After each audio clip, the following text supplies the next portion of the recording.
Hoy, anong latest po mga kababayan? Eto, Manong Chabet Singson, bumuelta na nga po sa Malacanang mga kababayan at sinagot itong mga patutsada ni Auntie Claire Castro mga kababayan.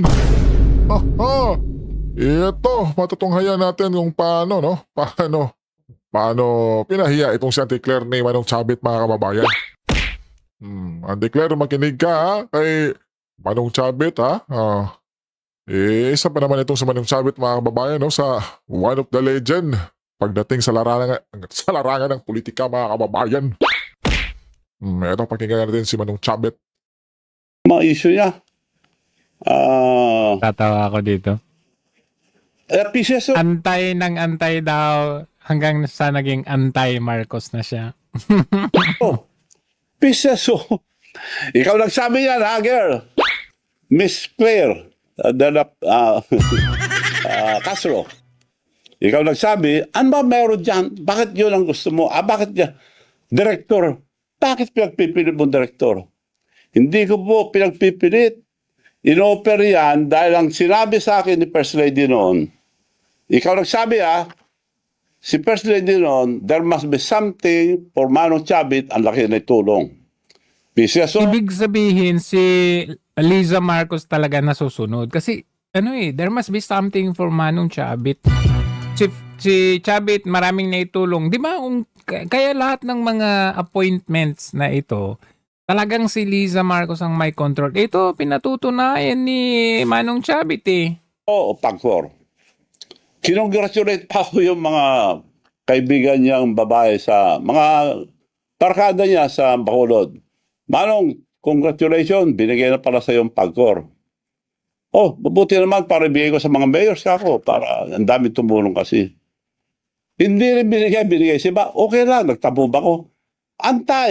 Mag-antay pa rin ako. Antay. Kung hindi, Pagcor, PCSO, wala rin. Ito na. Nagtambo ba ako? Hindi. Antay pa rin ako. Pinag-antay ako. Antay pa rin.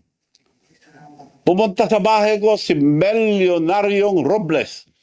Chairman ngayon ng PCSO.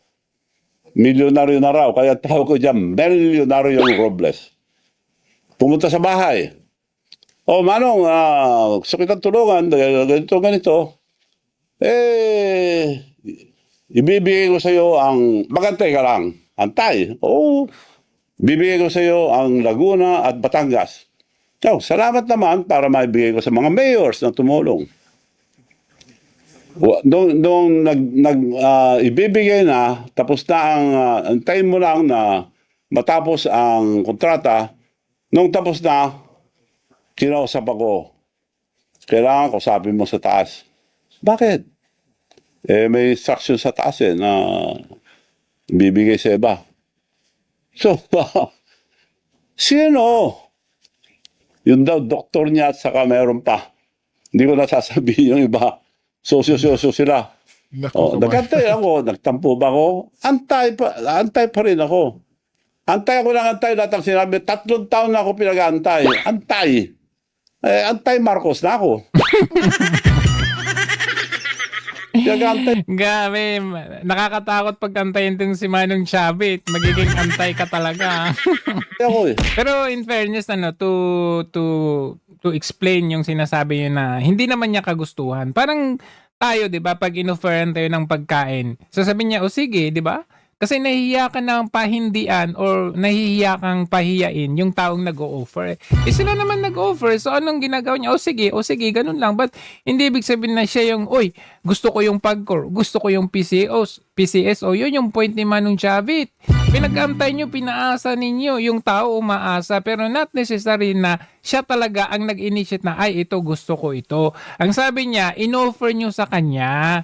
Nagtumulong siya ng 2022 without expecting something in return. Kayo naman ang nagsabi, malaking tinulong. Kailangan there must be something from Manong Chabet, di ba? Pero, yung ginawa niyong pag-offer, pinaasa niyo lang yung tao. Kasi, nung in-offeran yun, sabi niya, sige, siguro okay ito para maibalik ko rin sa mga mayors, di ba? Mayor for Good Governance. Kumbaga, gusto niyang ibalik din sa mga taong nakatulong sa kanya para matulungan kayo nung 2022.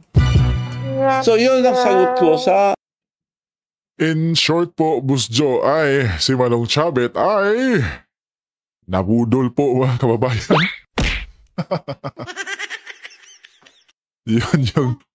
yun yung short niyan mga kababayan, no? Si Manong Chabet ay nabudol mga kababayan. PCSO, wala akong interest, girl. Sa PCSO, director lang. Na sinasabi mo, interest. Anong pinag-interesan mo dyan?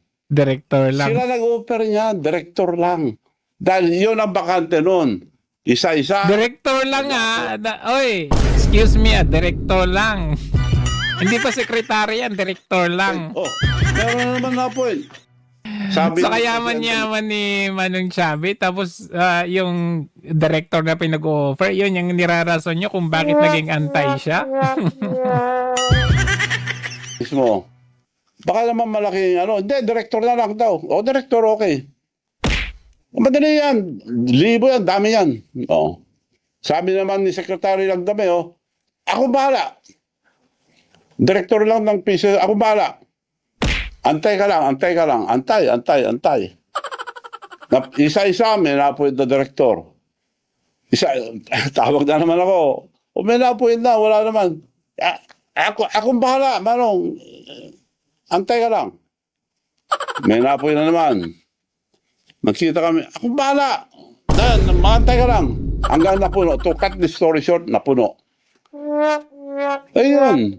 Hanggang ngayon, wala. So, wala silang isang salita. Kaya ikaw, girl, dapat isa lang ang salita nyo, huwag kayo magsinungaling. Dahil lahat ng sinasabi mo, puro kasinungalingan.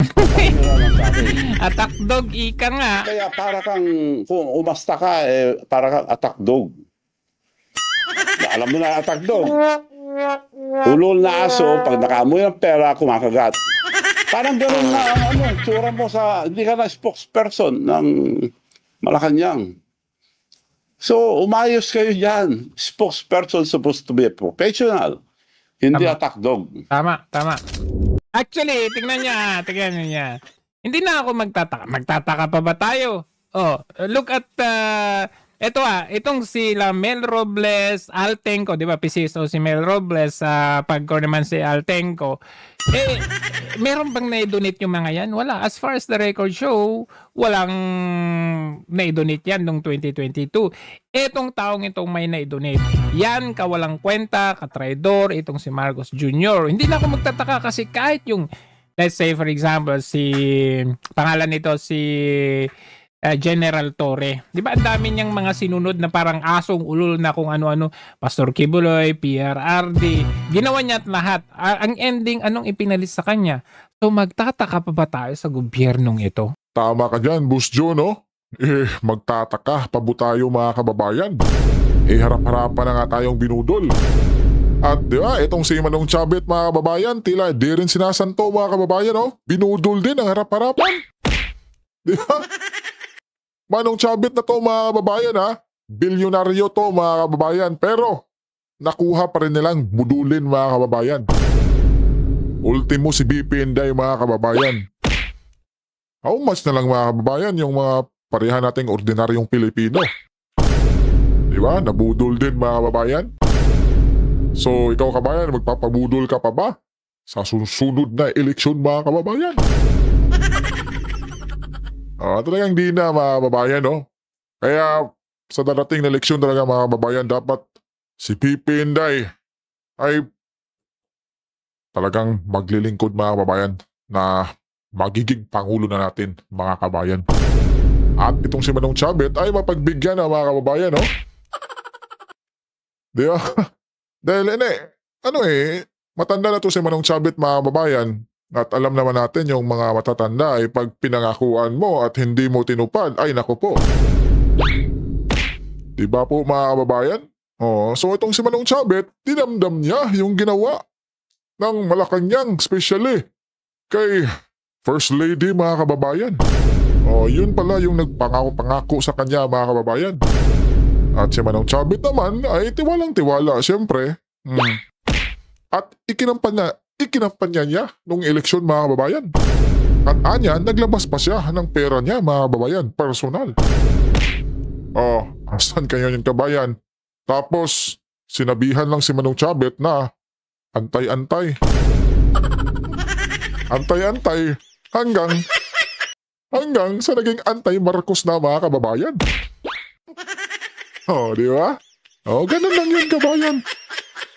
Nako po.